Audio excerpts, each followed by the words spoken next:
সময় থাকতে ভালোবাসার মানুষের মূল্য দিতে শিখুন। এমনও তো হতে পারে সে আজ আছে কাল নাও থাকতে পারে। আজ বাহির থেকে আড্ডা দিয়ে বাসায় আসলাম। এমনিতে বাবা মা গ্রামে থাকে, চাকরির জন্য আমি শহরে কোনো এক ফ্ল্যাটে থাকি। কিন্তু রাত 9টা বাজলে বাড়ির থেকে কল দিত, বক বক করতো এত রাতে বাহিরে আড্ডা দেই কেন। অথচ তখন বাজে রাত 9টা। আসলে 9টা তেমন বেশি না, তবে পরিবারের কাছে একটা চিন্তার বিষয়। কি করে সে? যাই হোক, বাসায় ঢুকে ফ্রেশ হলাম, তখন মোবাইলটা কেঁপে উঠলো। যে দেখি প্রিয় মানুষটার কলটা রিসিভ করলাম ভয়ে ভয়ে, কেননা একটু আগে তাকে রিক্সাতে উঠিয়ে দিয়েছি বাসার দিকে। আর এত জলদি কল রিসিভ করার পর সোজা বলে উঠলো, নিচে আয়, তাও তুই করে। আমি বলছি কেন? তার একটাই কথা, তুই নিচে নামবি নাকি আমি তোর বাসায় আসবো। বাসায় বারান্দায় গিয়ে দেখি রিক্সা নিয়ে বসে আছে। তার বায়না তাকে বাসায় দিয়ে আসতে হবে। বললাম তুমি আগে কেন বলোনি? তার এক কথা, নিচে নামবি না বাসায় ঢুকবো। বাসা থেকে বের হওয়াটা সহজ নয়, কেননা বাড়িওয়ালা করার নির্দেশ রাত 11টার পর বাহিরে থাকতে পারবো না, আর থাকলেও গেট লক হয়ে যাবে, ঢুকতে পারবো না। যাই হোক, রাত বাজে 9টা, হাতে এখনো আরো 2 ঘন্টার সময়। বের হয়ে রিক্সায় উঠে তাকে তার বাসায় নামিয়ে দেয়, আর সে ততক্ষণ আমার কাঁধে মাথা রেখে তার স্বপ্নের কথা বলে যাচ্ছে।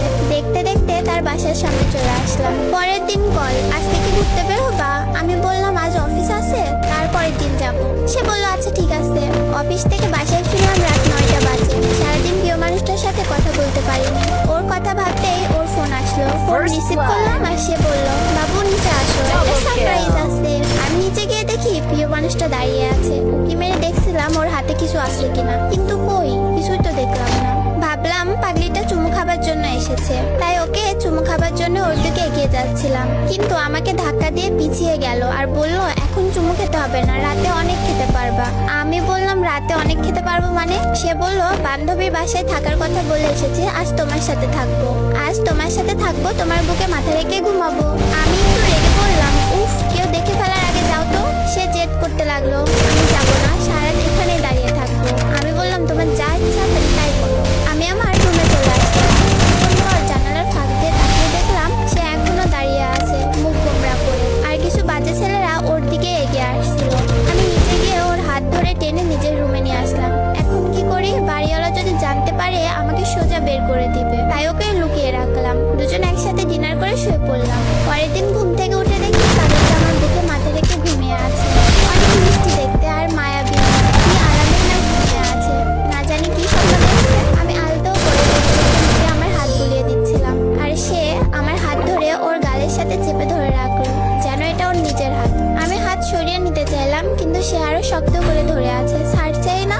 এবার জোর করে হাতটা সরিয়ে নিলাম। তার ঘুম ভেঙে গেল। তাকে বললাম জলদি বাসা থেকে যেতে হবে, তোমাকে কেউ দেখে ফেলতে পারে। সে বলল আজ তো তোমার অফিস বন্ধ, তাই আজ সারাদিন তোমার সাথে কাটাবো, সারাদিন ঘুরবো, সন্ধ্যায় তুমি আমাকে বাসায় দিয়ে আসবা। আমি বললাম আচ্ছা, তুমি এখন বাসায় যাও, আমি একটু পরে গিয়ে তোমাকে নিয়ে আসবো। সে বাসায় চলে গেল। আমার কাছে কোনো টাকা নেই, আমি কি করি? তাকে নিয়ে সারাদিন ঘুরবো, যদি কিছু আবদার করে না দিয়ে তো পারবো না। আমি আমার বন্ধুর কাছে গিয়ে 1,000 টাকা ধার করলাম। ওর বাসার সামনে গিয়ে ওকে ফোন করলাম। আজ একটু অন্যরকম করে সেজেছে সে, এর আগে কখনো এভাবে সাজেনি, তাই কিছুক্ষণ হা করে তাকিয়েছিলাম ওর দিকে। সে বলল কি দেখছো অমন করে? আমি বললাম আজ তোমাকে অনেক সুন্দর লাগছে, চোখ সরাতে পারছি না। সে মিষ্টি একটা হাসি দিয়ে বলল দেখতে হবে না, বউটা কার? আমাকে ছাড়া সে কিছুই বোঝে না। আমি সাথে থাকলে জানো ওর আর কিচ্ছু চায় না। সে আর আমি আজ অনেক জায়গায় ঘুরলাম, আর সে আজ মন খুলে সব বলতে লাগলো আমায়, যেন আজই আমাদের শেষ দেখা। ঘুরতে ঘুরতে বিকেল গড়িয়ে এলো। সে বলল এবার আমাকে পার্কে নিয়ে চলো। বিকেলবেলা ওকে নিয়ে পার্কে গেলাম। পার্কে সবাই জিএফকে দামি গিফট করছে, কেউ দামি গাড়ি নিয়ে ঘুরতে এসেছে। এসব দেখে ভাবতে লাগলাম পাগলিটা না জানে আবার কি আবদার করে বসে। কিন্তু সে দামি গিফট চাইলো না, আমাকে বললো 10 টাকার বাদাম কিনে এনে দাও, দুজনে মিলে বাদাম খাবো আর গল্প করবো। সে আমার কাছে তেমন কিছুই আবদার করতো না, শুধু এতটুকুই বলতো আমি তোমার কাছে কিছুই চাই না, আমাকে শুধু একটু ভালোবাসো, এটাই আমি অনেক খুশি। আমি বাদাম কিনে আনলাম। আমি বাদামের খোসা ছড়িয়ে তার হাতে দিচ্ছিলাম, আর সেও খুশি মনে বাদাম খাচ্ছিল। সে আমাকে বলল আচ্ছা জান, দেখো আমরা কত খুশি এখন, এভাবে যদি সারা জীবন একসাথে থাকতে পারতাম কতই না ভালো হতো বলো। আমি বললাম থাকবো, দেখো একদিন তোমাকে আমার বউ করে আনবো, সারা জীবন একসাথে থাকবো। কথাটা শুনে সে আমাকে শক্ত করে আমার হাতটা ধরলো। আমরা হাঁটতে হাঁটতে পুকুর পাড়ে গেলাম। পুকুর পাড়ে বসে বসে দুজনে গল্প করতে করতে কখন যে সন্ধ্যা গড়িয়ে এলো বুঝতেও পারলাম না। এবার তাকে তো তার বাসায় দিয়ে আসতে হবে, কিন্তু সে যেতে চাচ্ছে না। বলছে আরো কিছুক্ষণ একসাথে গল্প করবে, কিন্তু সন্ধ্যা গড়িয়ে এসেছে, তাই ওর বাসার দিকে রওনা হলাম। সারাটা পথ সে আমার হাত শক্ত করে ধরেছিল। একটু অন্যরকম অনুভব করছি, হঠাৎ করে ওর প্রতি ভালোবাসাটা কেমন যেন বেড়ে গেল। ওর প্রতি কেন জানি না একটা মায়া কাজ করতে লাগলো। হাঁটতে হাঁটতে ওর বাসার সামনে চলে এলাম। এবার সে আমার কপালে একটা চুমু খেলো আর বললো, এবার তুমি দাও। আমিও তার কপালে একটা চুমু দিলাম। আমাকে বিদায় জানিয়ে সে বাসার ভেতরে ঢুকে পড়লো। আমি আমার বাসার দিকে রওনা হলাম। বাসায় গিয়ে ফ্রেশ হয়ে ডিনার করে ঘুমিয়ে পড়লাম। পরের দিন সকালে তার কথা ভেবে ফোনটা হাতে নিলাম, কিন্তু কোনো মেসেজ নেই।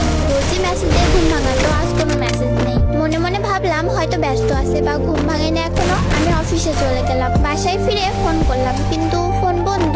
রোজ রাতে সে বাসার সামনে এসে দাঁড়িয়ে থাকতো চুমু খাবার জন্য, কিন্তু আজ কি হলো? মনে হয় একটু ব্যস্ত আছে। আমি আমার মতো খেয়ে ঘুমিয়ে পড়লাম। কিন্তু পরের দিন সকালে ঘুম থেকে উঠে ফোনটা হাতে নিলাম। ভাবলাম সে মেসেজ দিছে, হয়তো গুড মর্নিং জানিয়েছে, কিন্তু মেসেজে গিয়ে কোনো মেসেজ পেলাম না। তখন বুকের ভেতরটা একবার ধুপ করে উঠলো। আমি তাকে বারবার ফোন করার পরও ফোন বন্ধ পাচ্ছিলাম। বুঝতে পারলাম কিছু হয়েছে। ছুটে গেলাম ওর বাসার দিকে, কিন্তু গিয়ে দেখি ওর বাসার বাহিরটা তালা দেওয়া। পাশের আপিকে জিজ্ঞেস করলাম। আপি বললো এই বাসায় কোনো একজন খুব অসুস্থ, তাই তাকে সবাই হসপিটালে নিয়ে গেছে। আমি হসপিটালে গিয়ে দেখি তার বাবা মা ওখানে বসে বসে কাঁদছে। আমি তাদের জিজ্ঞেস করলাম, আঙ্কেল আন্টি কি হয়েছে, কাঁদছেন কেন? ওনারা আমাকে চিনতে পারেনি, তাই কোনো কথা না বলে কান্না করে যাচ্ছে। ডক্টরকে জিজ্ঞেস করলাম, স্যার ওনাদের কি হয়েছে, কাঁদছে কেন? ডক্টর বলল ওনাদের মেয়ের ক্যান্সার ধরা পড়েছে। এই কথা শোনার পর আমার হাহাকারটা আরো বেড়ে গেল। আমি রুমের দরজার কাছ দিয়ে ভেতরে তাকালাম। ভেতরে আমার মানুষটা শুয়ে আছে। তখন খুব ইচ্ছা করছিল ভেতরে গিয়ে তাকে জড়িয়ে ধরতে, তার কপালে একটা চুমু খেতে, কিন্তু বাইরে ওর মা বাবা, তাই পারিনি। আমি আর কোথাও যাইনি তাকে ছেড়ে। যদি ওর কিছু হয়ে যায়, হসপিটালের বাইরেই অপেক্ষা করতে লাগলাম তার জন্য। আর প্রার্থনা করতে লাগলাম, আল্লাহ তুমি আমার ভালোবাসার মানুষটাকে আমার কাছে ফিরিয়ে দাও। সারাদিন ওখানেই কেটে গেল। কিছু খাইনি, কিছু খেতে পারছি না, খাবার গিলতেও পারি না। রাত হয়ে গেল। আমি তার রুমের সামনে বসে রইলাম। পরের দিন সকালে কোনো এক কান্নার শব্দে ঘুমটা ভেঙে গেল। চোখ খুলতে দেখি তার বাবা মা অনেক কান্না করছে। ওদের আরো কিছু আত্মীয় স্বজনও ছিল।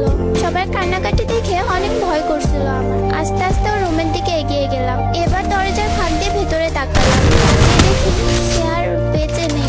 না ফেরার দেশে চলে গেছে। আমি কান্না করতে পারছি না, কি করবো বুঝতে পারছি না। বিশ্বাস করতে পারছি না যে প্রিয় মানুষটা আর বেঁচে নেই। তখন মনে হচ্ছিল কেউ আমার বুকের মধ্যে হাতুড়ি পিটাচ্ছে। সকাল 10টা বাজে তার জানাজা হলো। সেদিন আমার সারাটা দিন কিভাবে কেটেছিল মনে নেই। এবার হাঁটতে শুরু করলাম। কোথায় যাচ্ছে নিজেও জানি না। বুকের বাঁ পাশে তীব্র ব্যথা করছে। তীরের মধ্যে নিজেকে খুব ব্যথা মনে হচ্ছিল। মনে হচ্ছিল আমার জীবন থেকে অনেক বড় কিছু হারিয়ে ফেলেছি। হাঁটতে হাঁটতে পৌঁছে গেলাম পুকুর পাড়ে, যেখানে বসে রোজ আমি তার সাথে গল্প করতাম। আকাশে তখন তারা জ্বলছে। তারা দিকে তাকিয়ে রইলাম। চলে গেলাম কল্পনার রাজ্যে। প্রিয়টার সাথে কাটানোর সময় কথা ভাবতে লাগলাম। সেখানে বসে রোজ আমি তার সাথে কত গল্প করতাম। এখন আর কেউ মেসেজ দিয়ে গুড মর্নিং বলে ঘুম ভাঙাবে না। কেউ রোজ রাতে এসে বলবে না জান আমার কপালে একটা চুমু দাও। এখন কেউ আর আমার বুকে মাথা রেখে ঘুমাবে না। এভাবে ভাবতেই চোখের পানি গড়িয়ে পড়তে লাগলো।